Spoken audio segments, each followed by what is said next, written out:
25 জন ব্যবসায়ীর নাম আইডেন্টিফাই করেছি এবং তাদের নামে অভিযোগ করেছে এবং অজ্ঞাতনামা আরো 200 অধিক রয়েছে। স্বৈরাচারী শেখ হাসিনা তার ফ্যাসিবাদকে টিকিয়ে রাখার জন্য একটি ইকোসিস্টেম কায়েম করেছিল এবং সেই ইকোসিস্টেমের অন্যতম অংশীজন ছিল কিছু ব্যবসায়ী রূপী আওয়ামী ফ্যাসিস্ট, আওয়ামী ফ্যাসিবাদের দোষর, তাদের এনাবেলা। আমরা কি দেখতে পেয়েছি?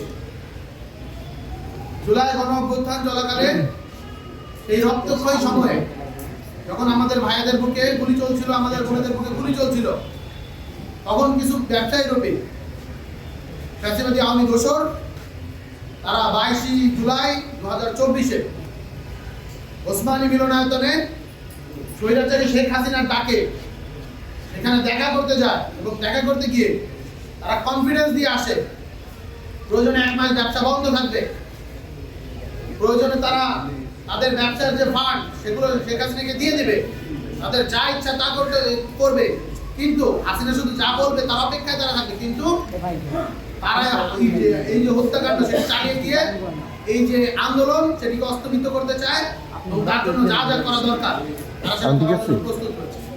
উঁচু করেন না, শুধু জুলাই গণঅভ্যুত্থান নয়, তার পরবর্তী সময় 17 বছর চাপাইলে তো পাবো না রে ভাই।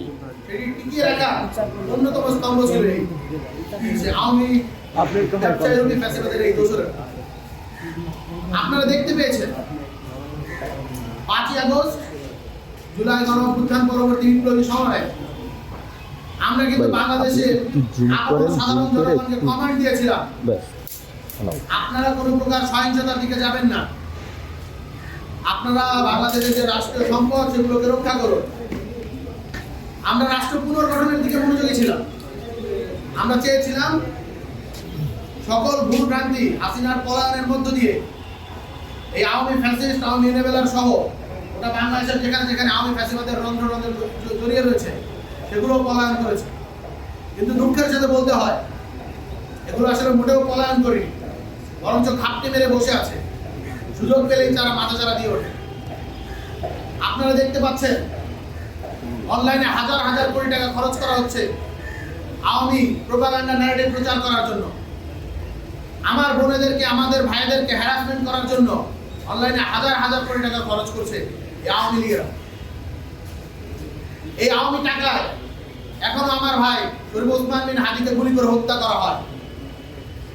সেই আওয়ামী লীগের টাকায় এখনো আমার বোনেদেরকে অনলাইনে এতটা বিশ্রীভাবে হ্যারাসমেন্ট করা হয়, লাঞ্ছিত করা হয় যে তারা সুইসাইড করতে বাধ্য হচ্ছে।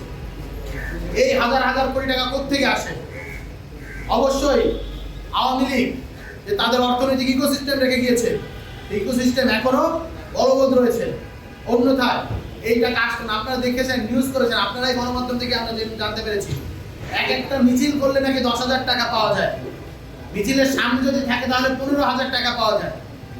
সারা বাংলাদেশ জুড়ে আওয়ামী লীগ এই যে ধরনের ভ্যান্ডালিজম করা, জঙ্গি স্টাইলে ষড়যন্ত্র, রাষ্ট্রকে অস্থিতিশীল করার ষড়যন্ত্রে লিপ্ত হচ্ছে। এর ফান্ডিং কোত্থেকে আসে? সুতরাং আমরা একটা কথা বলতে চাই, এই যে আওয়ামী ইকোসিস্টেম এটিকে ভেঙে দিতে হবে। আমরা একটা জিনিস খুব ভালোভাবে বুঝি, একটি রাষ্ট্র অর্থনৈতিকভাবে টিকে থাকতে হলে একটি রাষ্ট্রের ইকোনমিকে চলতে দেওয়া উচিত। কিন্তু সেই ইকোনমি একটা বড় অংশ যখন পতিত ফ্যাসিবাদের নিয়ন্ত্রণে থাকে, তাদের এনাবেলার হয়, বাংলাদেশপন্থী অর্থনৈতিক না হয়ে সেগুলো যখন দিল্লি থেকে নিয়ন্ত্রিত হয়, তখন এটা বলাই বাহুল্য বিচারিক প্রক্রিয়ার মধ্য দিয়ে ব্যতীত অন্য কোনোভাবে এই বাংলাদেশের পতিত ব্যবসায়ীদের রিকনসিলিয়েশন সম্ভব না। তাই আমরা বিচারিক প্রক্রিয়ার দ্বারস্থ হয়েছি, প্রসিকিউটর আন্তর্জাতিক অপরাধ ট্রাইব্যুনালের মুখোমুখি হয়েছি। আমরা একটা কথা বলতে চাই, যারাই মনে করছেন রাজনৈতিক দলগুলোর শেল্টারে, বিভিন্ন পাওয়ারফুল গোয়েন্দা সংস্থাগুলোর শেল্টারে, অন্যান্য যে পাওয়ার স্ট্রাকচারের যারা স্টেক হোল্ডার রয়েছেন তাদের শেল্টারে গিয়ে যারা ফ্যাসিবাদের পদলেহন করেছেন এখন অপেক্ষা আছেন দিল্লি থেকে আবার টুক করে ভিতরে চলে আসবে এবং আপনারা আবারও এদেশের ভিতরে রাম রাজত্ব কায়েম করবেন, আবারও এদেশের ভিতরে আপনাদের যে হত্যাযজ্ঞ সেটি কায়েম করবেন। আবার আপনারা ভুল। এই যে এই ছবি আমাদের কাছে, এই ছবিটি আছে, এই ছবির ভিতর থেকে স্পষ্ট এদের চেহারাগুলো দেখা যাচ্ছে। আমরা এর মধ্যে 25 জন ব্যবসায়ীর নাম আইডেন্টিফাই করেছি এবং তাদের নামে অভিযোগ করেছি এবং অজ্ঞাতনামা আরো 200-র অধিক রয়েছে। তদন্তকারী সংস্থাকে আমরা এখনই প্রসিকিউশনে বলে দিয়েছি যত দ্রুত সম্ভব আজকের মাঝেই আমরা অনুরোধ করেছি আজকের মাঝেই যাতে তদন্ত সংস্থার কাছে এটি পাঠিয়ে দেওয়া হয় এবং অতি দ্রুত যাতে বিচারিক যে কার্যক্রম তদন্তের কার্যক্রম সেটি শুরু করার মধ্য দিয়ে চার্জশিট প্রণয়ন করা হয় এবং তার পরবর্তীতে অ্যাজ আর্লি অ্যাজ পসিবল বিচারিক যে কার্যক্রম সেটি শুরু করা হয়।